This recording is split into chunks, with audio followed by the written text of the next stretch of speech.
Hi hello അസ്സാം വലൈക്കും. It's me യോസ് റക്കസോൾ. ഇന്ന് വന്നിരിക്കുന്നത് റാവത്തർ ചിക്കൻ ബിരിയാണിയുടെ റെസിപ്പി ആയിട്ടാണ്.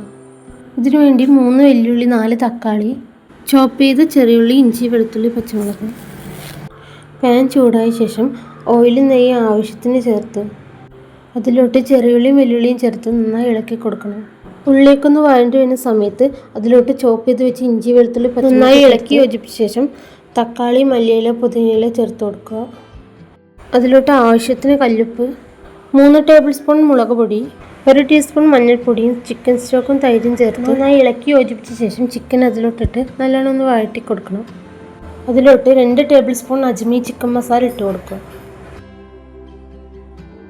ചിക്കൻ 70% കുക്കായ ശേഷം 1 കപ്പ് അരിക്ക് 1.5 കപ്പ് വെള്ളം ഒഴിച്ച് 1 നാരങ്ങ നീരും ഓൾ സ്പൈസസും ചേർത്ത് കൊടുക്കുക. വെള്ളം നല്ലോണം തിളച്ച് വരുന്ന സമയത്ത് കുതിർത്ത് വെച്ചിരുന്ന റൈസ് അതിലോട്ട് ചേർത്ത് പതുക്കെ ഇളക്കി കൊടുത്ത ശേഷം അടച്ചു വെച്ച് 3/4 മണിക്കൂർ വേവിക്കണം. വളരെ ടേസ്റ്റി ആയിട്ടുള്ള ചിക്കൻ ബിരിയാണി ഇവിടെ റെഡി ആയിട്ടുണ്ട്. സിമ്പിളായിട്ട് ഉണ്ടാക്കാൻ പറ്റുന്ന റെസിപ്പിയാണ്. എല്ലാവരും ഒന്ന് ട്രൈ ചെയ്ത് ഫീഡ്ബാക്ക് അറിയിക്കണം. വീഡിയോ ഇഷ്ടപ്പെട്ട ലൈക്ക്, ഷെയർ, സബ്സ്ക്രൈബ് ചെയ്ത് ബെല്ലൈക്കൺ ഒന്ന് എനേബിൾ ചെയ്തിടണേ.